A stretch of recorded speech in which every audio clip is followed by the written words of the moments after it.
அதிசயமாய் தாங்கும் தேவ பிரசன்னம் என்ன நடந்தால் எதிர்கொள்ளுவோம்.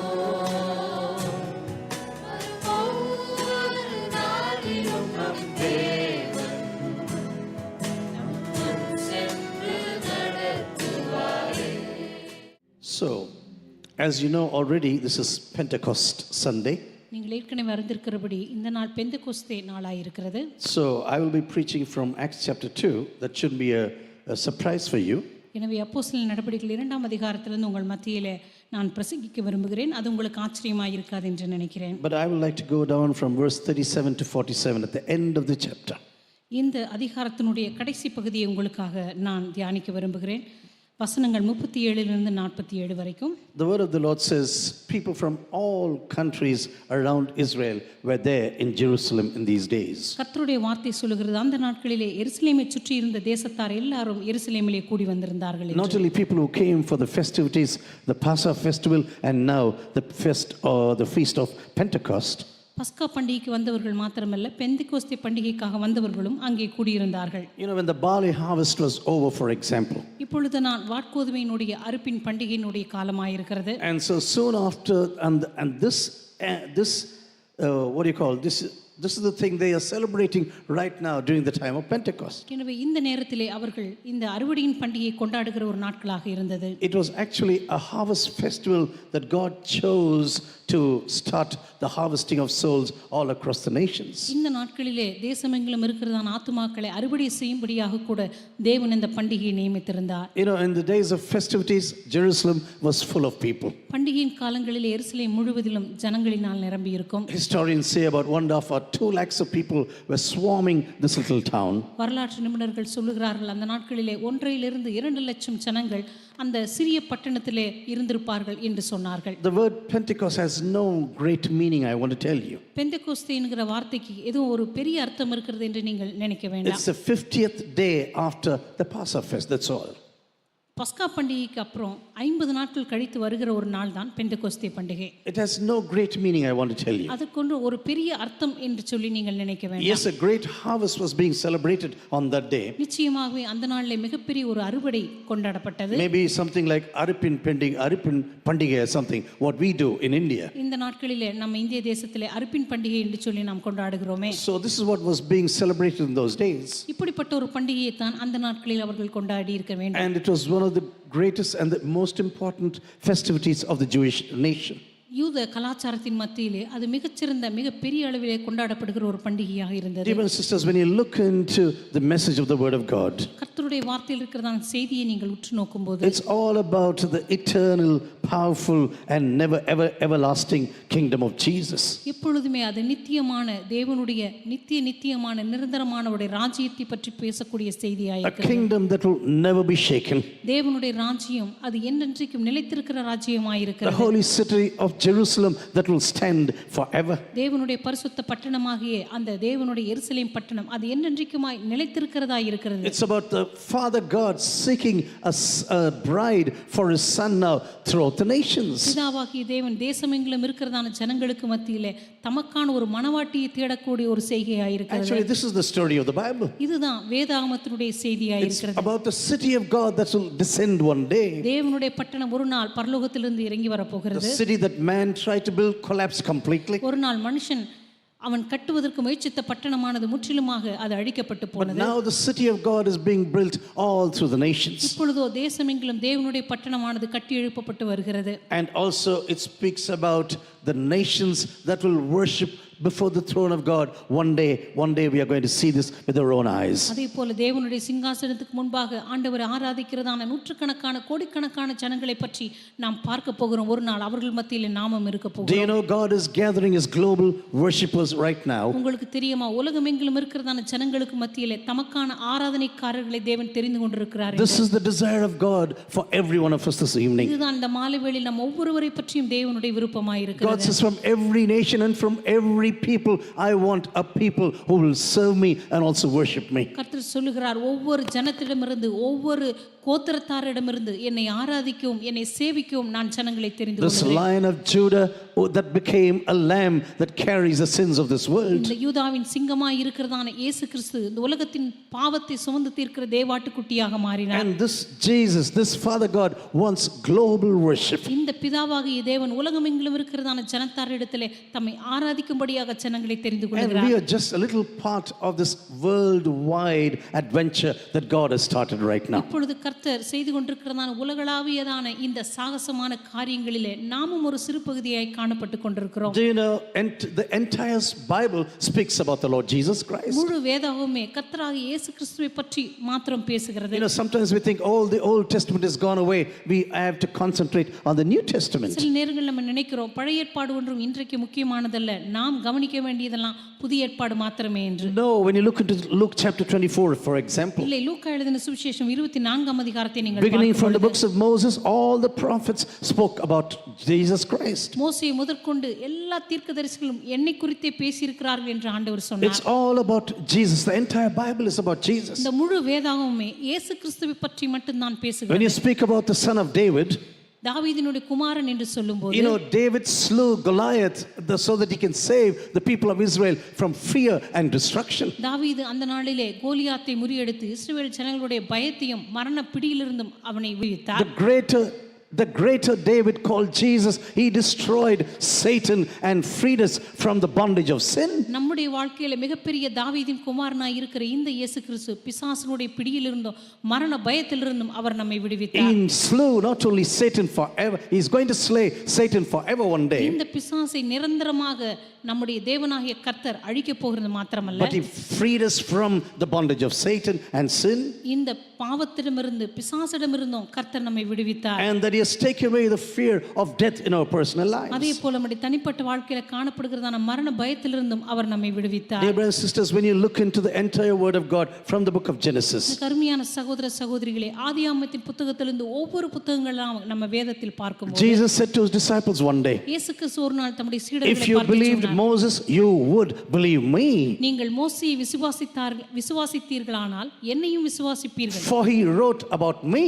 ஏனென்றால் அவன் என்னை பற்றி If பேசியிருக்கிறானே. you do not believe the writings of Moses, மோசேயினுடைய ஆகமங்களை நீங்கள் விசுவாசிக்கவில்லையா? how will you ever believe me? நீங்கள் என்னை எப்படி விசுவாசிப்பீர்கள்? John chapter 5 verses 5 to 47. யோவான் எழுதின சுவிசேஷம் 5ஆம் அதிகாரம் 44 இலிருந்து 47 வரை. So Jesus said to his disciples one day, எனவே இயேசு கிறிஸ்து தம்முடைய சீடர்களை பார்த்து சொன்னார், 3.5 years you have been along with me quite very intimately. இப்பொழுது 3.5 வருஷங்களாக என்னோடு கூட மிகவும் நெருக்கமாக நீங்கள் வாழ்ந்து You வந்தீர்கள். know, I was with you all these 3.5 years. இந்த 3 வருடங்களும் நான் உங்களோடு கூட இருந்தேன். Through my death and my resurrection, there was a little separation. என்னுடைய மரணத்திலும் என்னுடைய உயிர்த்தெழுதல் நேரத்திலும் நீங்கள் என்னை கொஞ்சம் பிரிய வேண்டியதாக இருக்கும். Yes, you ran away from me. ஆம், நீங்கள் என்னை விட்டு ஓடி You போனீர்கள். deserted me. You denied me. நீங்கள் என்னை மறுதலித்தீர்கள், என்னை விட்டு பிரிந்து போனீர்கள். But yet I still love you. இருந்தாலும் கூட நான் உங்களை நேசிக்கிறேன். Because I have a plan and a purpose for your life. என்றால் உங்களுடைய வாழ்க்கைக்காக நான் ஒரு திட்டத்தையும் ஒரு நோக்கத்தையும் வைத்திருக்கிறேன். Again, I taught you all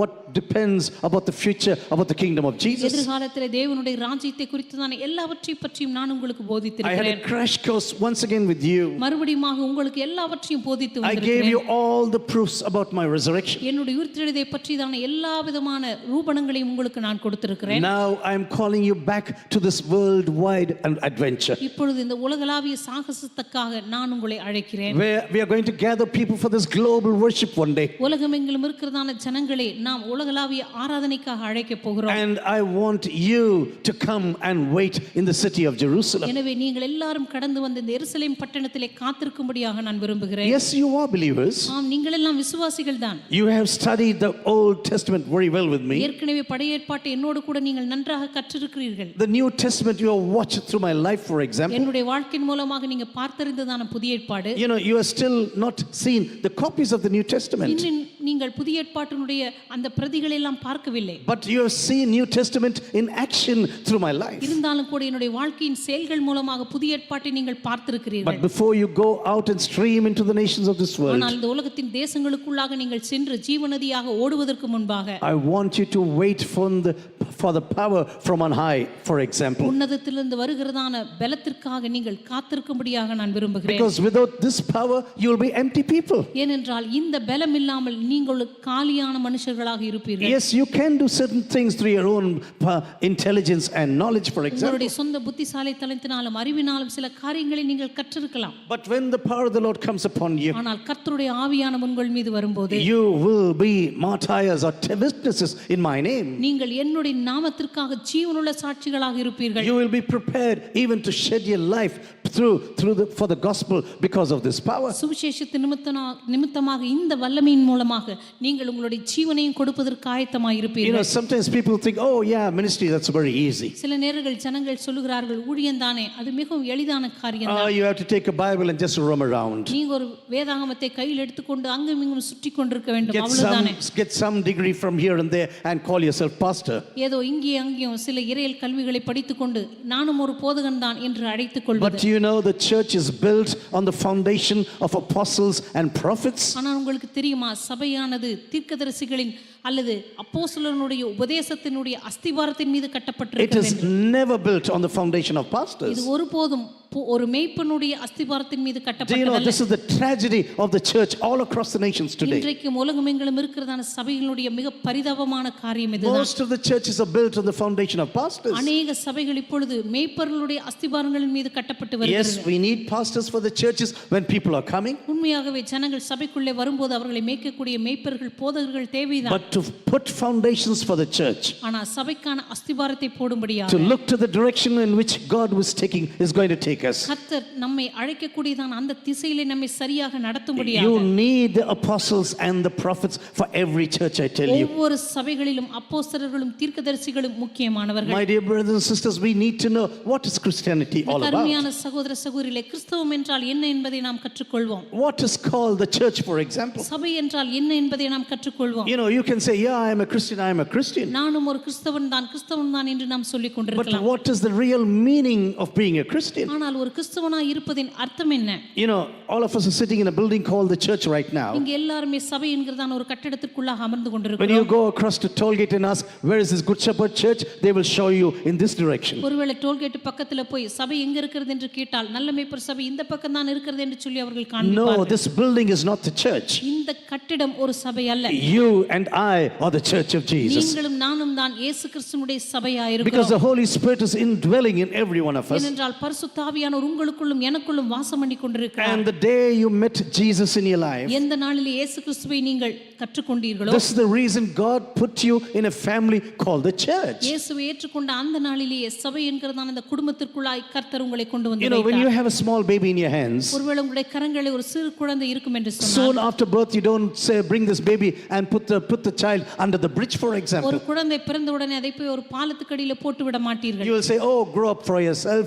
Now you've been born. Now grow up now under the bridge now. இப்போது நீ பிறந்து விட்டாய் எனவே நீயாகவே வளர்ந்து கொள் என்று சொல்லி ஒரு பாலத்துக்கடியில் கொண்டு போய் போட்டு விட மாட்டீர்கள். Every baby needs a family. ஒவ்வொரு குழந்தைக்கும் ஒரு குடும்பம் Every அவசியம். spiritual baby needs a church ஒவ்வொரு ஆவிக்குரிய குழந்தைக்கும் ஒரு சபை where அவசியம். you can be corrected and comforted, அந்த சபையிலே நீங்கள் திருத்தப்படும்படியாக ஆறுதல் படுத்தப்படும்படியாக where you can be a blessing and you can be blessed in this congregation, அந்த குடும்பத்திலே நீங்கள் ஆசீர்வதிக்கப்படும்படியாக மற்றவர்களுக்கு ஆசீர்வாதமாக where you மாறும்படியாக can pray for others, மற்றவர்களுக்காக ஜெபிக்கும்படியாக அல்லது நீங்கள் ஜெபித்துக் கொள்ளப்படும்படியாக where you can be corrected and correct other people if necessary. நீங்கள் சபையிலே திருத்தப்படும்படியாக அதே போல தேவைப்பட்டால் மற்றவர்களை You know, திருத்தும்படியாக the church is a place where God molds you for eternity. சபை என்று சொல்லும் பொழுது தேவன் நித்தியத்துக்காக உங்களை உருவாக்குகிற ஒரு இடமாக You know, இருக்கிறது. we are now sitting in a building, but this is not the church. நாம் எல்லாரும் சபை என்கிறதான கட்டிடத்துக்குள்ள அமர்ந்து கொண்டிருக்கிறோம் ஆனால் இந்த கட்டிடம் ஒரு சபை அல்ல. So what is the church really right now? எனவே உண்மையாகவே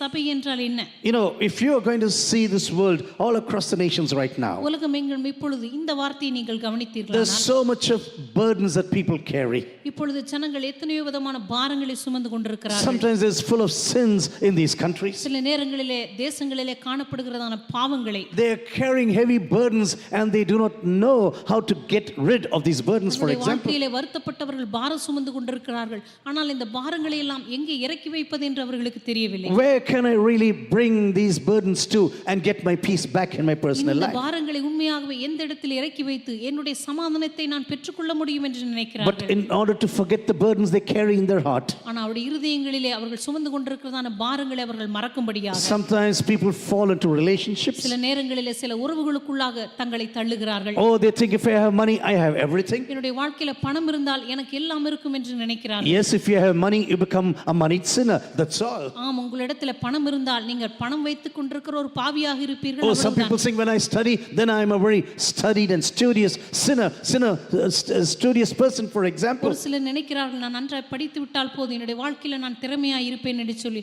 ஆனால் நீங்கள் படித்த பிற்பாடு ஒரு படித்த பாவியாகத்தான் மாறுகிறீர்கள். And then some people, especially young people today, விசேஷமாக இன்றைக்கு இருக்கிறதான வாலிப சமுதாயம், they think I cannot carry this burden anymore. அவர்கள் நினைக்கிறார்கள் இனிமேல் இந்த பாரத்தை என்னால் சுமக்க These முடியாது. troubles inside my family, என்னுடைய குடும்பத்தில் இருக்கிறதான தொல்லைகள், this isolation inside the family, அல்லது குடும்பத்துக்குள்ள இருக்கிறதான பிரிவினைகள், the தனிமைகள், loneliness I am going through inside the family. இந்த குடும்பத்துக்குள்ள நான் அனுபவிக்கிறதான Do தனிமை. you know you can be surrounded by people and still be lonely?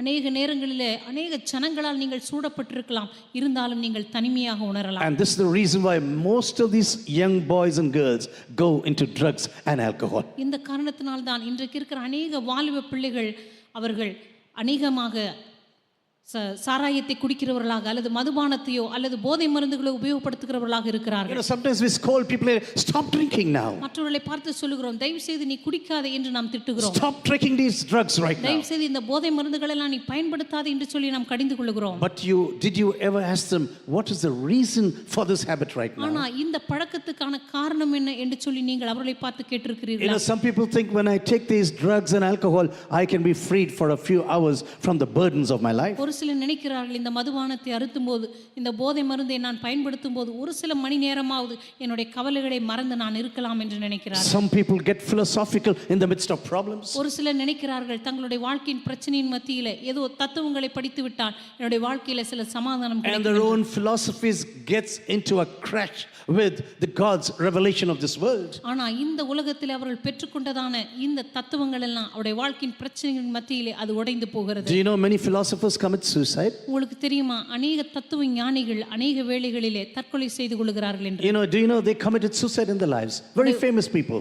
மிக பிரபலமான தத்துவ ஞானிகள் எல்லாம் தற்கொலை செய்து மரிக்கிறார்கள். உங்களுக்கு தெரியுமா? Because they found out the reason for all the calamities. ஏனென்றால் இந்த பிரச்சனைகளுக்கான காரணத்தை எல்லாம் அவர்கள் கண்டுபிடித்து விட்டார்கள். But they were not able to find out any solutions. ஆனா அந்த பிரச்சனைகளுக்கான தீர்வு எங்கே என்று தான் அவர்களால் கண்டுபிடிக்க And they were முடியவில்லை. just pulling their hair and said, how can a solution come to this situation? எனவே தங்களுடைய தலையில் இருக்கிறதான முடிகள் எல்லாம் பிய்த்துக்கொண்டு இதற்கு தீர்வு எங்கே என்று சொல்லி அவர்கள் அலைகிறார்கள்.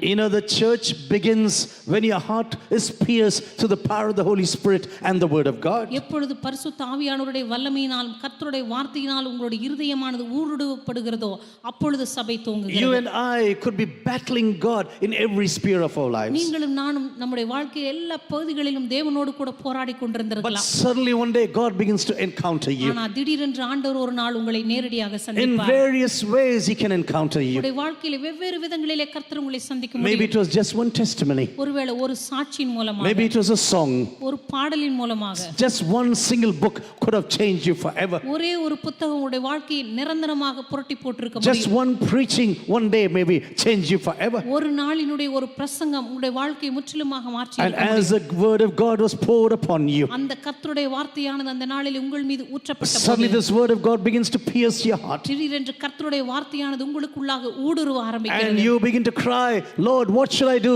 Be saved right now. அந்த நேரத்திலே கர்த்தரை நோக்கி நீங்கள் கதற ஆரம்பிப்பீர்கள். ஆண்டவரே, ரட்சிக்கப்படுவதற்கு நான் என்ன செய்ய வேண்டும்? Lord, I am in a dreadful situation right now. ஆண்டவரே, இப்பொழுது மிக கொடுமையான ஒரு சூழ்நிலையில் நான் Lord, இருக்கிறேன். what should I do to come out of the situation right ஆண்டவரே, now? இந்த சூழ்நிலையிலிருந்து வெளியே வரும்படியாக நான் என்ன செய்ய வேண்டும்?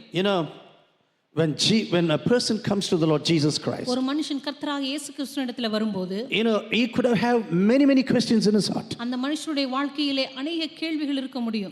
You could have battled against Jesus in your life. இந்த இன்றைக்கு வரைக்கும் இயேசுவோடு கூட உங்களுடைய கேள்விகளினால் நீங்கள் போராடி கொண்டிருக்கலாம். This was the situation of the majority of people in Jerusalem in those days. எருசலேமிலே இருந்த अनेक ஜனங்களுடைய வாழ்க்கையில கூட இந்த சூழ்நிலை தான் இருந்தது. Many of these people were shouting a few days ago, crucify him, crucify him. ஒரு சில நாட்களுக்கு முன்பாகத்தான் இந்த எருசலேமின் ஜனங்கள் சொன்னார்கள், அவனை சிலுவையில் அறையும், அவனை சிலுவையில் அறையும் என்று கூக்குரலிட்டார்கள். Barabbas could be a dreadful person. ஒருவேளை பரபாஸ் மிக மோசமானவனாக But இருந்திருக்கலாம். we want Barabbas, but not this King Jesus. ஆனால் இந்த இயேசு கிறிஸ்துவல்ல, ஆனால் பரபாஸ் தான் விடுதலையாக்கப்பட வேண்டும் என்று But சொன்னார்கள். when the message of the cross came to them, அன்றைக்கு சிலுவையினுடைய செய்தி அவர்களை நோக்கி வந்தபோது how they were responsible for the death of Jesus. இந்த இயேசு கிறிஸ்துவினுடைய மரணத்துக்கு தாங்கள் எப்படி பொறுப்பாளிகளாக இருந்தோம் என்று அவர்கள் அறிந்து They கொண்டபோது were pierced in the hearts through the word of God in that even in that day.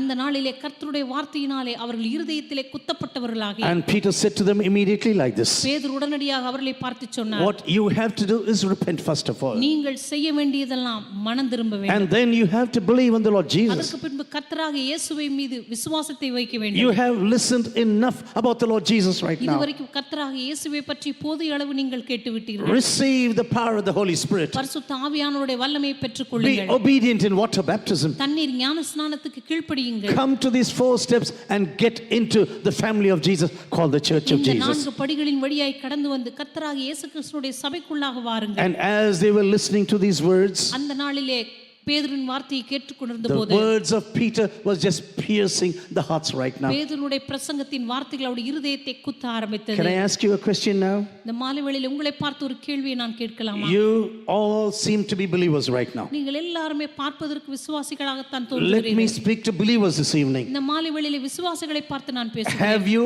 repented of your past life against the kingdom of God? தேவனுடைய ராஜ்யத்துக்குள்ளாக நீங்க கடந்து வந்த பொழுது உங்களுடைய பழைய வாழ்க்கையிலிருந்து நீங்கள் மனம் திரும்பி இருக்கிறீர்களா? All these idols you had for your personal life before you came to the Lord Jesus. கர்த்தராகிய இயேசு கிறிஸ்துவினிடத்திற்கு வருவதற்கு முன்பதாக உங்களுடைய வாழ்க்கையில நீங்க வைத்திருந்ததான விக்கிரகங்களை விட்டு, All the people and the things you were worshiping before you came to the Lord. கர்த்தராகிய இயேசுவினிடத்திற்கு நீங்க வந்ததற்கு முன்பதாக நீங்கள் ஆராதித்துக் கொண்டிருந்ததான உங்களுடைய சொந்த காரியங்கள், உங்களுடைய சொந்த உறவுகள் எல்லாம். You know, repentance means, it comes from the Greek word metanoia. மனம் திரும்புதல் என்று சொல்லும்போது கிரேக்க வார்த்தையிலே மெட்டனோயா என்று In சொல்லப்படுகிறது. science they will call it metamorphosis, I think, in the English language. ஆங்கில மொழியிலே மெட்டமார்பசிஸ் என்று சொல்லுகிறார்கள். This ugly caterpillar இந்த அசிங்கமா இருக்கிறதான இந்த கம்பளி becomes a beautiful butterfly.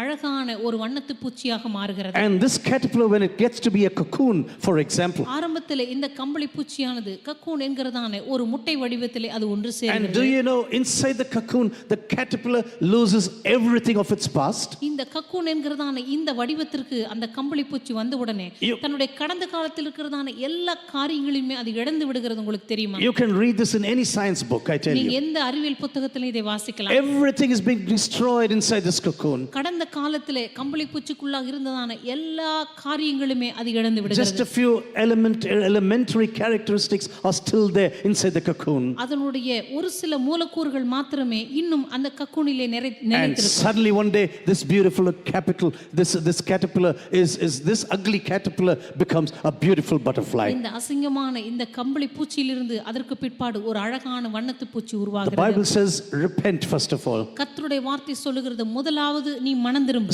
Secondly, believe that Jesus he died and he has risen from the dead once again. இரண்டாவது, கர்த்தராகிய இயேசு கிறிஸ்துவினுடைய பாவங்களுக்காக மரித்தார், அவர் உனக்காக உயிர்த்தெழுந்தார் என்று விசுவாசி.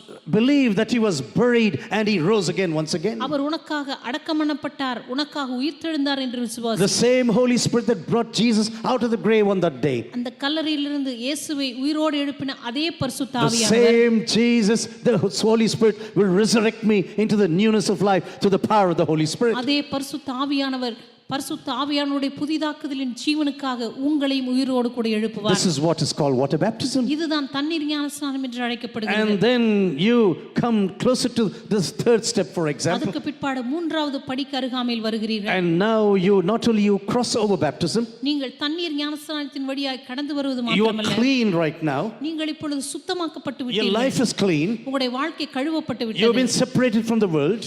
இந்த உலகத்திலிருந்து நீங்கள் The பிரித்தெடுக்கப்பட்டீர்கள். umbilical cord from the world world has been cut away. இந்த உலகத்தோடு உங்களுக்கு இருந்தான தொப்புள் கொடி வெட்டி எடுக்கப்பட்டது. But now, after you are clean, you are to be filled with the power of God. நீங்கள் சுத்தமாக்கப்பட்ட உடனே இப்பொழுது பரிசுத்தாவின் வல்லமையினாலே நிரப்பப்பட வேண்டும். If you are clean and empty, your friend Satan will come with all of his friends, come back into your life once again. நீங்கள் சுத்தமாக்கப்பட்டு காலியாக இருந்தீர்களானால் உங்களுடைய பழைய நண்பனாகிய பிசாசு தன்னுடைய எல்லா தோழர்களையும் கூட்டிக் கொண்டு உங்களுக்குள்ளே வந்து விடுவான். He will say, "Hey, wonderful house, it is clean now. பிசாசு நினைப்பான், நல்லது, இந்த வீடு எவ்வளவு சுத்தமா இருக்கிறது. I thought I can never come back to this home. இனிமே இந்த வீட்டுக்கு நான் திரும்பி வர முடியாது என்று Oh, so நினைத்தேன். now I can bring 7 of my friends and live happily thereafter."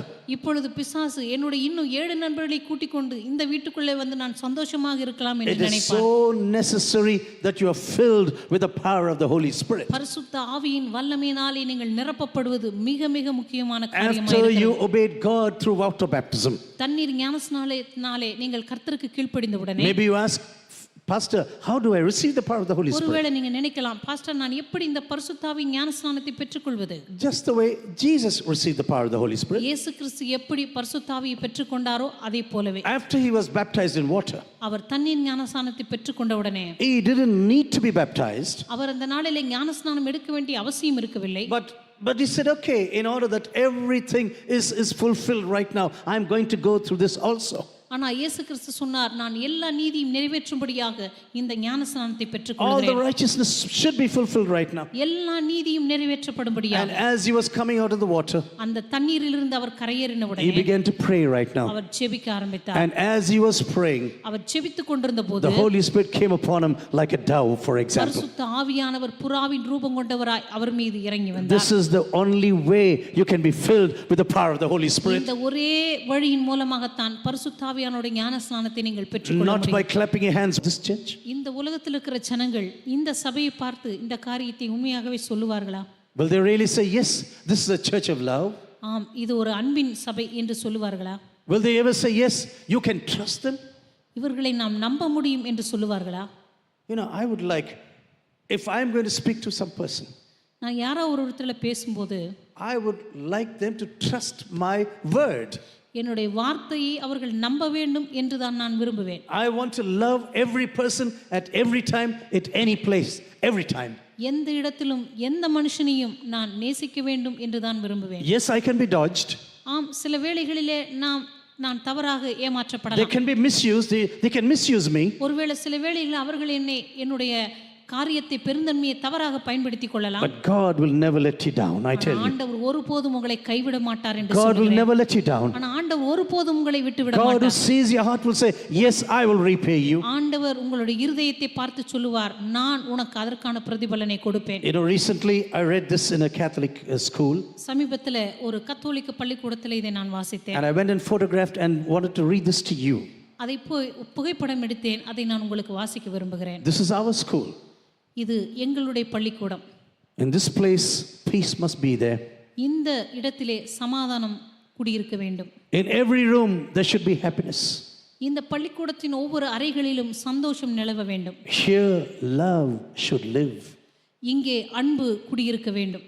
We have to treat one another with love நாம் ஒருவரையொருவர் அன்பினாலே நடத்த வேண்டும். and also love God in our lives. அதே போல நம்முடைய வாழ்க்கையில தேவனை அதே போல நேசிக்க வேண்டும். It was not a Pentecostal church. இது வந்து Sorry to tell you this. இது ஒரு பெந்தெகோஸ்தே சபையில் எழுதப்பட்ட வாசகம் அல்ல. அதற்காக நான் வருந்துகிறேன். It was a Catholic school. இது ஒரு கத்தோலிக்க பள்ளிக்கூடம். And I was reading there. I was sitting there and reading this again and again. இங்கே உட்கார்ந்து கொண்டு இதை மறுபடியுமாக நான் வாசித்துக் If கொண்டிருந்தேன். everyone is going to take this very seriously, இந்த வார்த்தைகளை நாம் ஒவ்வொருவரும் தீவிரமாக எடுத்துக்கொண்டால், Lord, I want to be a person of love. ஆண்டவரே நான் ஒரு அன்பின் நபராக இருக்க விரும்புகிறேன். You know what God was doing in those days?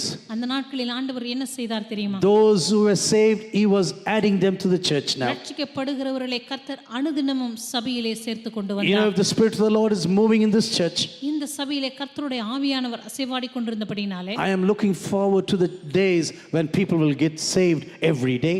அனுதினமும் ஜனங்கள் ரட்சிக்கப்பட்டு சபையிலே சேர்க்கப்படுகிற அந்த நாளுக்காக நான் எதிர்பார்த்து காத்து கொண்டிருக்கிறேன். Because the life of people will be transformed through the power of the Holy Spirit. ஏனென்றால் பரிசுத்த ஆவியானவருடைய வல்லமையினாலே ஜனங்களுடைய வாழ்க்கை மறுரூபமாகும் போது People will be drawn from darkness into eternal light. ஜனங்கள் அந்தகார இருளில் நின்று ஆச்சரியமான வெளிச்சத்திற்கு கொண்டு My வரப்படுவார்கள். thoughts, everything begins to change. என்னுடைய எண்ணங்கள், என்னுடைய உணர்வுகள் எல்லாமே மாற All ஆரம்பிக்கும். the priorities of my life immediately change. என்னுடைய வாழ்க்கையினுடைய முன்னுரிமைகள் எல்லாம் உடனடியாக மாற All ஆரம்பிக்கும். my expectations for the future changes. எதிர்காலத்துக்காக என்னுடைய எதிர்பார்ப்புகள் எல்லாம் முற்றிலுமாக மாற I ஆரம்பிக்கும். don't live as if I'm going to live here forever and ever. ஏதோ இந்த உலகத்துல நான் நிரந்தரமா குடியிருக்கிறது போல எல்லாவற்றையும் செய்ய மாட்டேன். No, I am looking forward to the home where Jesus is, இல்லை, இயேசு கிறிஸ்து இருக்கிறதான அந்த நித்திய வீட்டை நோக்கி நான் வாழ்ந்து because கொண்டிருக்கிறேன். I want to be with him forever and ever. ஏனென்றால் அவரோடு கூட நான் நித்தியமாக வாழ விரும்புகிறேன். You know, when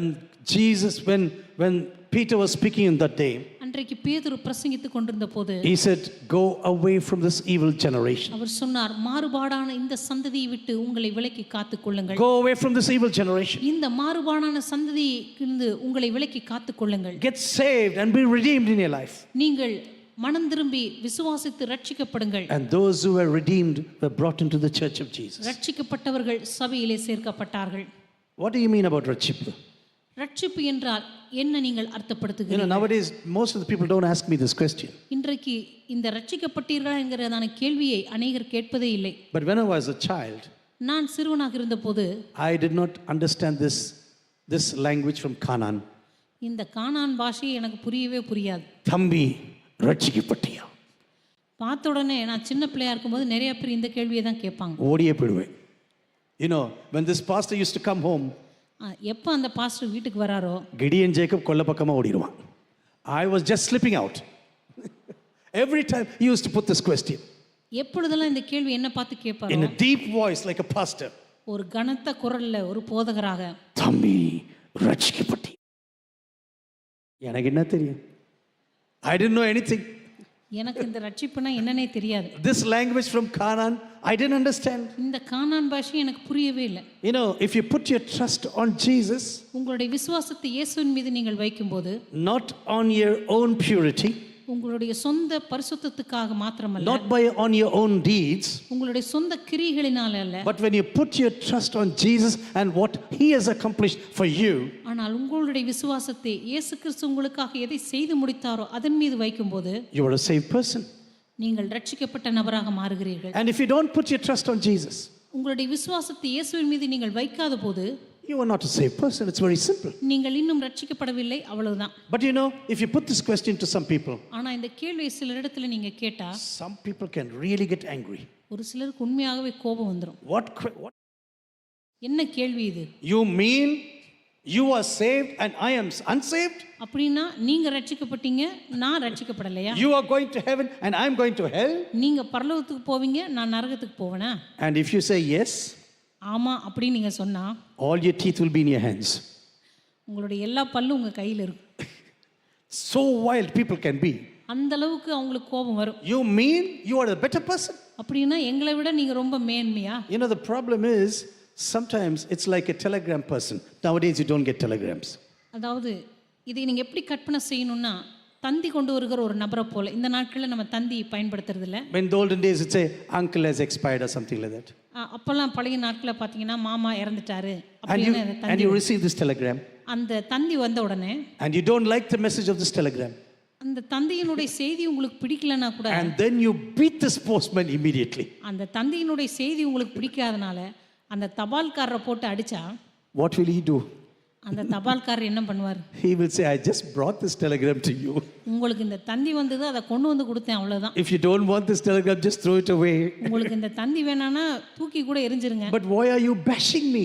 ஆனா இந்த தந்தி கொண்டு வந்ததுக்காக என்ன ஏன்பா போட்டு Do you அடிக்கிறீங்க? know the year 1915, for example? 1950களில் 1912. 1912 It was April 15th. April 15ஆம் தேதி 2,224 people were on the Titanic. 2244 பேர் டைட்டானிக் கப்பல்ல இருந்தாங்க. 2224 பேர். 24 பேர். They were on the Titanic. Titanic கப்பல்ல இருந்தாங்க. And 1,500 people died. 1500 பேர் மரித்து போனார்கள். That means they were not saved. அப்படின்னா அவங்க காப்பாற்றப்படவில்லை. And those who came back alive, உயிரோடு வந்தவர்கள் they were saved. அவர்கள் காப்பாற்றப்பட்டார்கள். It is just simple like that. It's simple as that. இதை போல தான் ரட்சிப்பு என்பதும். Do you know what you and I should understand? நீங்களும் நானும் தெரிந்து கொள்ள வேண்டிய காரியம் என்ன தெரியுமா? According to 1 Peter chapter 1, 1 பேதுரு புத்தகம் 1ஆம் அதிகாரத்தின்படி we are saved, நாம் ரட்சிக்கப்பட்டிருக்கிறோம், we are being saved, நாம் ரட்சிக்கப்பட்டு கொண்டிருக்கிறோம், and we will be saved. நாம் ஒரு நாள் ரட்சிக்கப்படுவோம். I think you and I must know this exactly. இதை நீங்களும் நானும் மிக சரியாக அறிந்திருக்கிறோம் என்று நினைக்கிறேன். We are saved, நாம் ரட்சிக்கப்பட்டோம், we are going to be saved, நாம் ரட்சிக்கப்பட்டு கொண்டிருக்கிறோம், and we will be saved. நாம் ஒரு நாள் ரட்சிக்கப்படுவோம். When you read 1 Peter chapter 1, you will understand what I say. 1 பேதுரு புத்தகம் 1ஆம் அதிகாரத்தை வாசிக்கும் போது உங்களுக்கு தெரியும். Do you know mankind is living in a dreadful situation, dangerous situation? இப்பொழுது மனுக்குலமானது மிகவும் மோசமான ஒரு சூழ்நிலையில் வாழ்ந்து கொண்டிருக்கிறது என்று உங்களுக்கு தெரியுமா? He is like a person standing before the judge of this world. இந்த உலகத்தினுடைய நியாயாதிபதிக்கு முன்பாக அவன் நின்று கொண்டிருக்கிறான். He is an accused in the docks before this powerful judge. இந்த வல்லமையான நீதிபதிக்கு முன்பாக இந்த உலகத்தினுடைய அந்தகாரத்தினாலே அவன் குற்றம் சாட்டப்பட்டிருக்கிறான். This was our situation before we came to the Lord Jesus Christ. கர்த்தராகிய இயேசுவினிடத்திற்கு வந்ததற்கு முன்பதாக உங்களுடைய என்னுடைய சூழ்நிலை இதுதான். And we were waiting for the verdict of this great judge. இந்த நீதிபதியினுடைய அந்த நியாய தீர்ப்புக்காக நீங்களும் நானும் காத்துக் கொண்டிருந்தோம். And suddenly our advocate Jesus comes along. ஆனால் திடீரென்று நமக்காக பரிந்து பேசுகிறதான இயேசு கிறிஸ்து நம்மண்டை வந்தார். And he said, I have paid for everything what this man has done.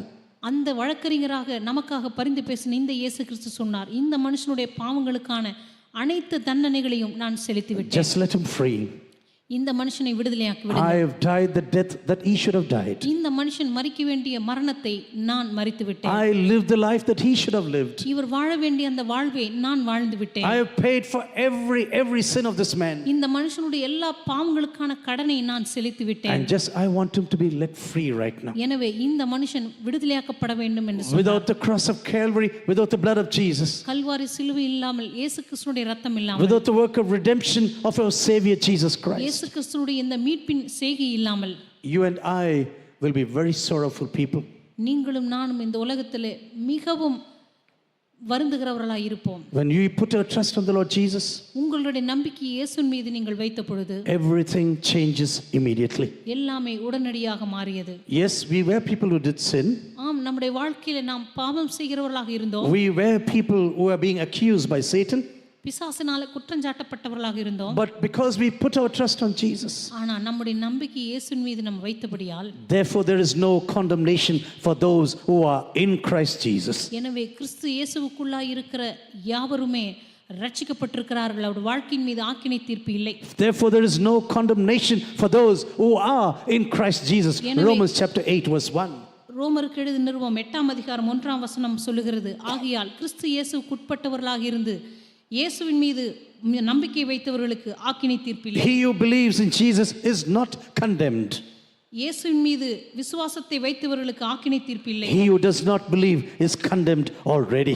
ஆனால் இயேசுவை விசுவாசியாதவனோ ஏற்கனவே ஆக்கினை தீர்ப்புக்கு உட்பட்டாயிற்று. John chapter 3 verse 18. யோவான் எழுதின சுவிசேஷம் 3ஆம் அதிகாரம் 18ஆம் For வசனம். God sent the Son into this world not to condemn this world, தேவன் தமது குமாரனை இந்த உலகத்திற்கு அனுப்பினது இந்த உலகத்தை நியாயம் தீர்க்கும்படியாக but that அல்ல, the world might be saved through Jesus. ஆனால் இயேசு கிறிஸ்துவின் மூலமாக இந்த உலகம் ரட்சிக்கப்படுவதற்காகவே அவரை அனுப்பினார். These are some of the basic truths you and I should be happy and thankful about all through the days of our lives. வாழ்நாள் முழுவதும் மிகவும் நாம் சந்தோஷப்பட்டு வாசிக்க வேண்டிய வேத வசனங்கள் இவை. Yes, we were under condemnation. ஆம், ஒரு நாள் நாம் ஆக்கினை தீர்ப்புக்கு உட்பட்டு இருந்தோம். But we were delivered from the pangs of judgment. ஆனால் இந்த நியாய தீர்ப்பு என்கிறதான பிடியிலிருந்து நீங்களும் நானும் விடுவிக்கப்பட்டோம். One day when we meet Jesus once again with our own eyes, ஒரு நாள் நம்முடைய சொந்த கண்களினால் இயேசுவை நாம் பார்க்கும்போது we will be completely saved from the presence of sin also. பாவத்தினுடைய பிரசன்னத்திலிருந்தும் நீங்களும் நானும் மீட்கப்படுவோம். Today we are saved from the punishment of sin. இன்றைக்கு நாம் பாவத்தினுடைய தண்டனையிலிருந்து But மீட்கப்பட்டோம். on that day we'll be saved from the presence of sin ஆனால் ஒரு நாள் பாவத்தின் பிரசன்னத்திலிருந்தும் கூட நீங்களும் நானும் and மீட்கப்படுவோம். also from the power of sin. அதே போல பாவத்தினுடைய அந்த வல்லமையிலிருந்தும். And this is the reason why we can say clearly to this world, எனவேதான் இந்த உலகத்தை நாம் மிக தெளிவாக தைரியத்தோடு எதிர்கொள்ள முடியும். Yes, Jesus died for me. ஆம், இயேசு கிறிஸ்து எனக்காக மரித்தார். And He is the one who paid for my sins. அவர்தான் என்னுடைய பாவங்களுக்கான கடனை செலுத்தி He தீர்த்தார். not only paid the price for my sins, அவர் என்னுடைய பாவங்களுக்கான கடனை செலுத்தினது He மாத்திரமல்ல, took away the fear from death, for example. மரண பயத்திலிருந்தும் அவர் என்னை விடுவித்தார். Dear brothers and sisters, I hope this truth really is sunk in your heart this evening. இந்த சத்தியமானது இந்த மாலை வேளையிலே உங்களுடைய இருதயங்களுக்குள்ளாக முற்றிலுமாக மூழ்கி பதியும்படியாக நான் விரும்புகிறேன். Because when Jesus saved you and me, He gave us eternal salvation. என்னால் இயேசு கிறிஸ்து உங்களை என்னையும் ரட்சித்த போது அவர் நித்தியமான ஒரு மீட்பை கொடுத்தார். Today we are still living in the presence of sin. இப்பொழுது இன்றைக்கும் நாம் பாவத்தினுடைய பிரசன்னத்திலே வாழ்ந்து கொண்டிருக்கிறோம். உண்மை, We have been saved from the punishment of sin. பாவத்தினுடைய தண்டனையிலிருந்து நாம் மீட்கப்பட்டோம். But day after day, God is really changing us.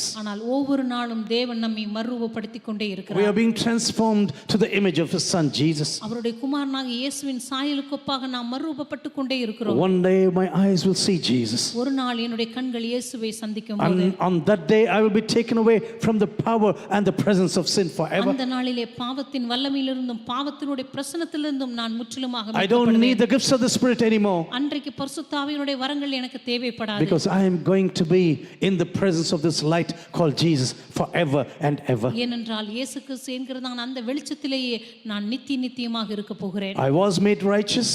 நான் நீதிமானாக்கப்பட்டேன். I am being sanctified. நான் இப்பொழுது பரிசுத்தமாக்கப்பட்டு கொண்டிருக்கிறேன். I will be glorified. ஒரு நாள் நான் I மகிமைப்படுத்தப்படுவேன். will be glorified. ஒரு நாள் நான் This மகிமைப்படுத்தப்படுவேன். is the wonder of the gospel of Jesus. இதுதான் சுவிசேஷத்தினுடைய அற்புதமாய் இருக்கிறது.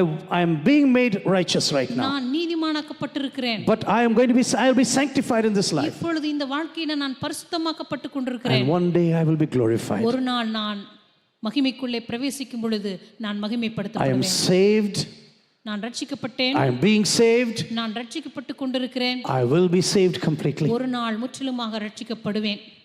Before we come to an end, I want to tell you இந்த something. மாலை வேளையில் நாம் முடிப்பதற்கு முன்பாக, When you look into the early church, Acts of the Apostles, ஆதி சபையும் அப்போஸ்தலருடைய வாழ்க்கையை நாம் பார்க்கும்போது, if we compare our lives with the life of this early church, ஆதி சபையோடு கூட நம்முடைய வாழ்க்கையை நாம் ஒப்பிட்டு பார்க்கும்போது, what was the greatest difference?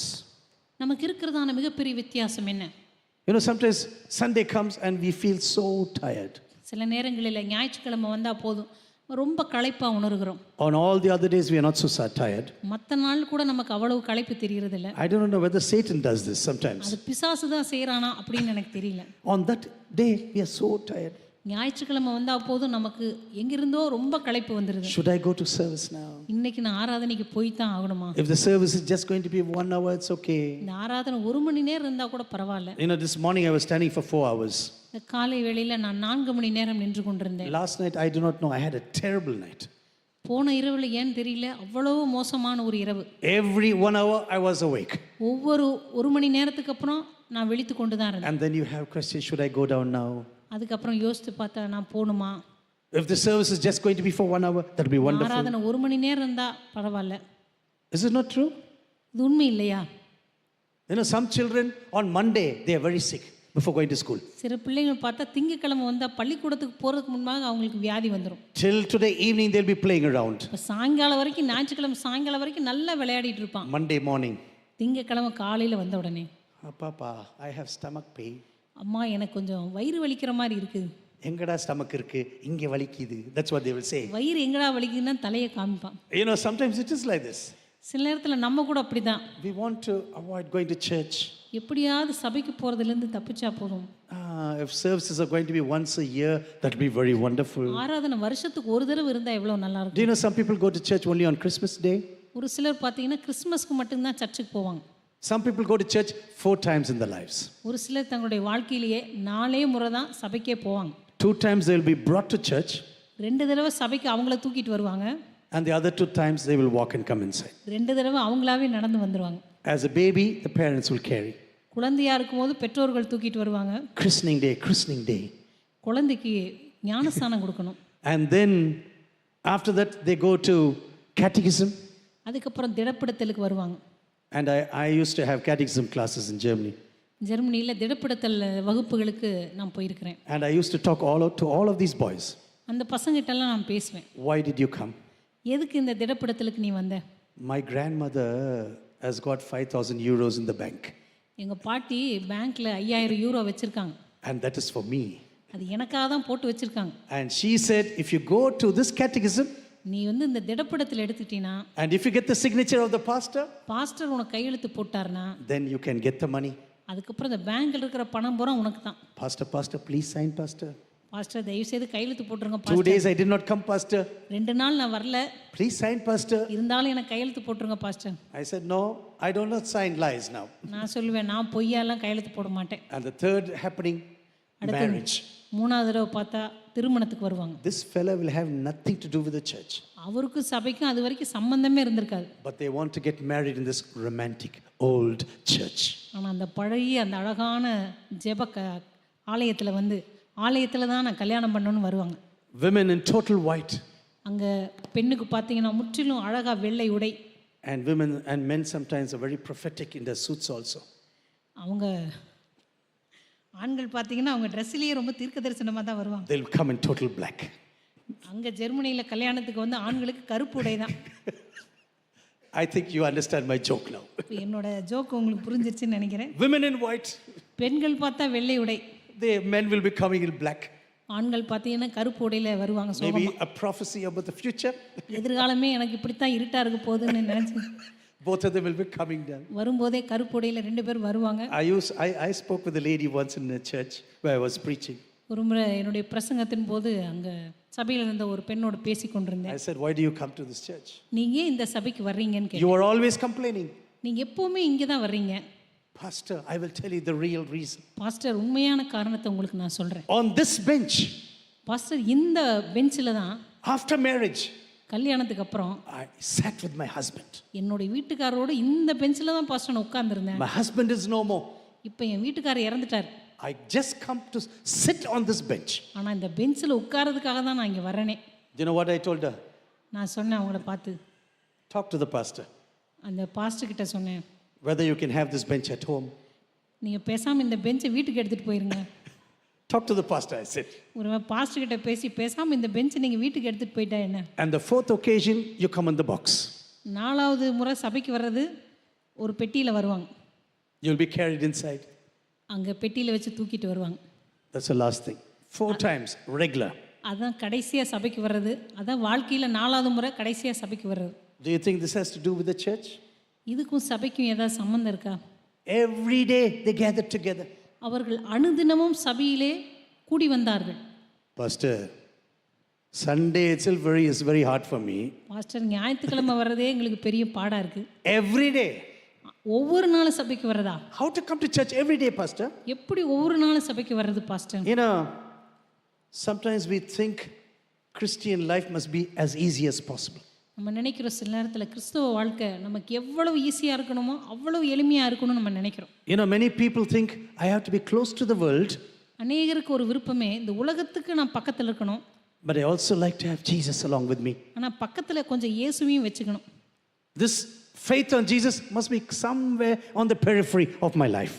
இந்த இயேசுவின் மீது வைக்கிற விசுவாசம் என் வாழ்க்கையில் ஏதோ ஒரு இடத்துல ஒரு மூலையில் கொஞ்சம் வச்சுக்கிறேன். You know, I would like to live as close as possible to the world. இந்த உலகத்துக்கு எவ்வளோ நெருக்கமாக இருக்க முடியுமோ அவ்வளோ நெருக்கமாக இருப்பேன். But I also want to have Jesus. ஆனால் இயேசுவும் கொஞ்சம் பக்கத்தில் வச்சுக்கிறேன். But this church in Jerusalem, ஆனால் எருசலேமில் இருந்த சபையானது, these people who shouted, crucify him a few weeks ago. ஒரு சில வாரங்களுக்கு முன்பதாக தான் இவனை சிலுவையில் அறையும் சிலுவையில் அறையும் என்று அவர்கள் கூக்குரலிட்டார்கள். Who are surrounded by enemies. முற்றிலும் எதிரிகளால் சூழப்பட்டிருந்தார்கள். But now they have been baptized openly before the society. இப்பொழுது சமுதாயத்துக்கு முன்பதாக வெளியரங்கமாக ஞானஸ்நானத்தை பெற்றுக்கொள்கிறார்கள். They never baptized secretly. Do you know this? அவர்கள் ஞானஸ்நானம் எடுக்கும்போது ரகசியமாக ஞானஸ்நானம் எடுக்கவில்லை. Everyone knew that this person is a Christian. இந்த மனுஷன் கிறிஸ்தவனாக மாறினாள் என்று எல்லோருக்கும் தெரிந்தது. They believed in the hearts and they declared with the mouth. இருதயத்திலே விசுவாசித்தார்கள், நாவினாலே அறிக்கையிட்டார்கள். They were opposed by the surroundings. சுற்றி இருக்கிற ஜனங்களினாலே அவர்கள் எதிர்க்கப்பட்டாலும், Even tomorrow something can happen against them. ஒருவேளை நாளைக்கு அவர்களுக்கு விரோதமாக ஏதாவது காரியங்கள் நடக்கலாம். They accepted the word of God with joy in their hearts. தங்களுடைய இருதயங்களிலே சந்தோஷமாக கர்த்தருடைய வார்த்தையை அவர்கள் ஏற்றுக்கொண்டார்கள். The teaching of the apostles and real love with one another was very important for them. அப்போஸ்தலருடைய உபதேசமும் ஒருவரோடொருவர் இருந்த ஐக்கியமும் அவர்களுக்கு மிக முக்கியமாய் இருந்தது. They joined together and prayed with one another. அவர்கள் ஒருவனப்பட்டு செபித்தார்கள். They were so close that they even were prepared to celebrate things and give everything according to the need of the other person. அவர் ஒருவருக்கொருவர் அவ்வளவு நெருக்கமாகவும் அன்பாகவும் இருந்தபடியினாலே தங்களுடைய காணியாட்சிகளையும் நிலங்களையும் கூட அவர்கள் விற்று எல்லாவற்றையும் பொதுவாய் வைத்து அனுபவித்தார்கள். You know, this was not the pattern of the church after this initial situation. ஆதி காலத்தில் இப்படி நடக்கும் வரைக்கும் அதுக்கு முன்பாக இப்படி ஒரு காலம் நடந்ததில்லை. Even after that, everything changed after that. எல்லாமே அதற்கு பிற்பாடு மாறியது. Because that was a special situation now. ஏனென்றால் அப்பொழுது அது ஒரு விசேஷித்த சூழ்நிலை. In the time of need, everyone was prepared to divide things with one another. தேவைகளுக்கு மத்தியிலே தங்களுக்கு இருந்த பொருட்களை மற்றவரோடு கூட பகிர்ந்து கொள்ள அவர்கள் ஆயத்தமாய் இருந்தார்கள். They were with one heart in the presence of God. அவர்கள் தேவ சமூகத்திலே ஒருமனப்பட்டு கூடி வந்தார்கள். Breaking bread in every home. அனுதினமும் வீடுகளிலே அப்பம் பிட்டு with hearts that is pure with one another. மகிழ்ச்சியோடும் கபடற்ற மனதோடும் They were eating with one another.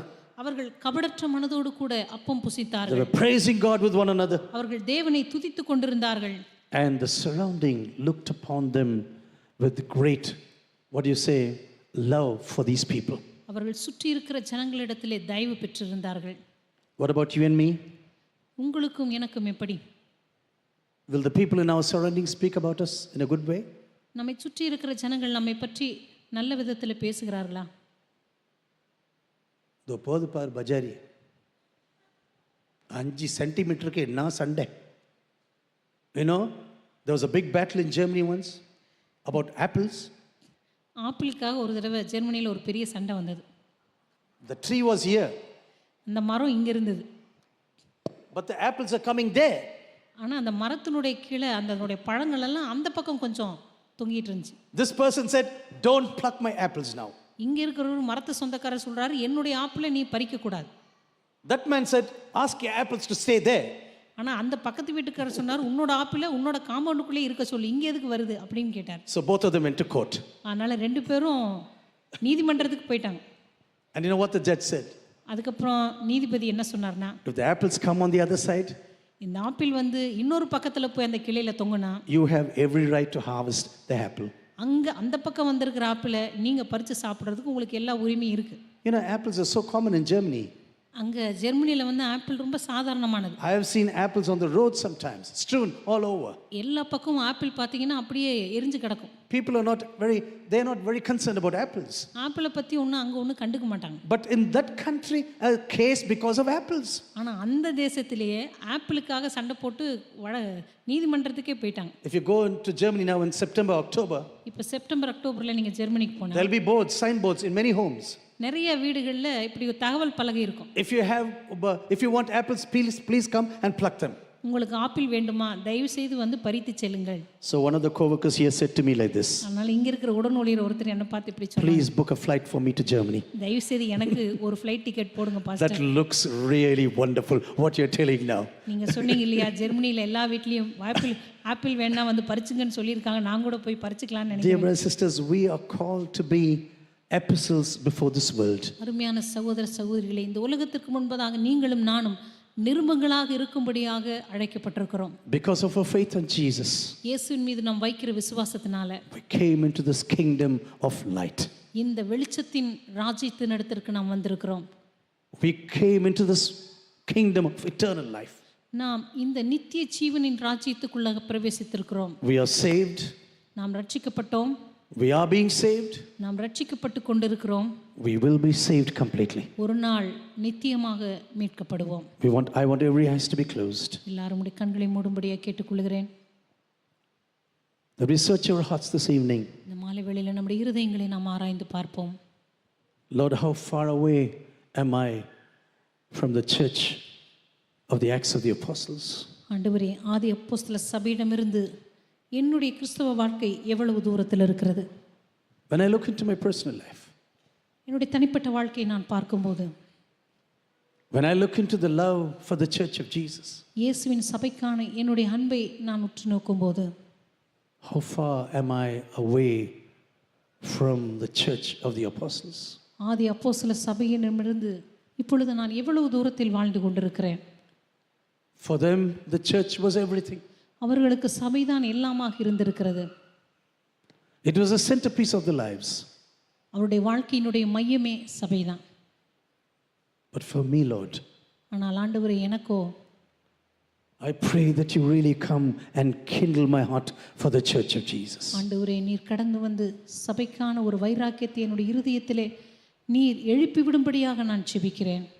Kindle my heart with love for the church of Jesus. ஆண்டவரே இயேசுவின் சபைக்கான ஒரு அன்பை என்னுடைய இருதயத்திலே நீர் தூண்டி விடுவீராக. I want the outpouring of the Holy Spirit in my life. ஆண்டவரே என்னுடைய வாழ்க்கையில பரிசுத்த ஆவியானவருடைய அந்த வல்லமையினுடைய பலனை நான் பெற்றுக்கொள்ள விரும்புகிறேன். I want to taste the power of the Holy Spirit in my life. ஆண்டவரே உன்னதத்திலிருந்து வருகிறதான அந்த தேவ ஆவியானுடைய வல்லமையை நான் ருசி பார்க்க விரும்புகிறேன். Lord, I want to live with this passion for you. ஆண்டவரே உமக்கான அந்த வைராக்கியத்தோடு கூட நான் வாழ விரும்புகிறேன்.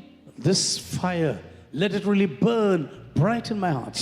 ஆண்டவரே இந்த அக்கினியானது என்னுடைய இருதயத்துக்குள்ளாக கொழுந்து விட்டு எரியும்படியாக நான் விரும்புகிறேன். This fire of passion, Lord, for the nations of this world. ஆண்டவரே இந்த உலகத்தின் தேசங்களுக்கான அந்த வைராக்கியமானது என்னுடைய இருதயத்திலே கொழுந்து விட்டு எரியும்படியாக நான் ஜெபிக்கிறேன். And let this wind keep on carrying me. ஆண்டவரே இந்த காற்றானது தொடர்ந்து என்னை சுமந்து செல்லும்படியாக நான் ஜெபிக்கிறேன். Taking to places where you want me to be. ஆண்டவரே நான் எந்த இடத்தில் இருக்க வேண்டும் என்று நீர் விரும்புகிறீரோ அந்த இடத்திற்கு என்னை கொண்டு செல்வீராக. Carry me to these places to the power of the Holy Spirit. பரிசுத்த ஆவியானுடைய வல்லமையினால் என்னை அந்த இடங்களுக்கு சுமந்து செல்வீராக. Lord, I want to worship you this evening. ஆண்டவரே இந்த மாலை வேளையில் உம்மை நான் ஆராதிக்க விரும்புகிறேன். Just lift up your hands and keep on worshiping for a few minutes. உம்முடைய கரங்களை உயர்த்தி ஒரு சில நிமிடங்கள் நாம் தேவனை That you say, ஆராதிக்கலாம். Lord, I love you, Lord. ஆண்டவரே உம்மை நான் நேசிக்கிறேன். Give me a heart that loves your church. ஆண்டவரே உம்முடைய சபையை நேசிக்கக்கூடிய ஒரு இதயத்தை எனக்கு நீர் A தருவீராக. heart that is concerned about the church of Jesus. ஆண்டவரே இயேசுவின் சபையை குறித்ததான ஒரு அக்கறையுள்ள இருதயத்தை எனக்கு நீர் தருவீராக. The people are added every day into the church of Jesus. ரட்சிக்கப்படுகிறவரை கர்த்தர் அனுதினமும் சபையிலே சேர்த்து கொண்டு வந்தார். Lord, let this passion keep on burning in me. ஆண்டவரே இந்த பாரமானது எனக்குள்ளே தொடர்ந்து பற்றி எரியும்படியாக Let this passion keep on burning in me. ஆண்டவரே இந்த வைராக்கியமானது தொடர்ந்து எனக்குள்ளே பற்றி எரியும்படியாக நான் Lord, ஜெபிக்கிறேன். thank you for this work of salvation in my life. ஆண்டவரே என்னுடைய வாழ்க்கையிலே நீர் கொடுத்ததான இந்த ரட்சிப்பின் கிரியைக்காக உமக்கு நான் நன்றி செலுத்துகிறேன். Lord, thank you, Jesus. இயேசுவே உமக்கு நன்றி. Thank you, Jesus. Thank you, இயேசுவே Jesus. உமக்கு நன்றி. Thank you, Jesus. Thank you, இயேசுவே Jesus. உமக்கு நன்றி. Thank you, Jesus.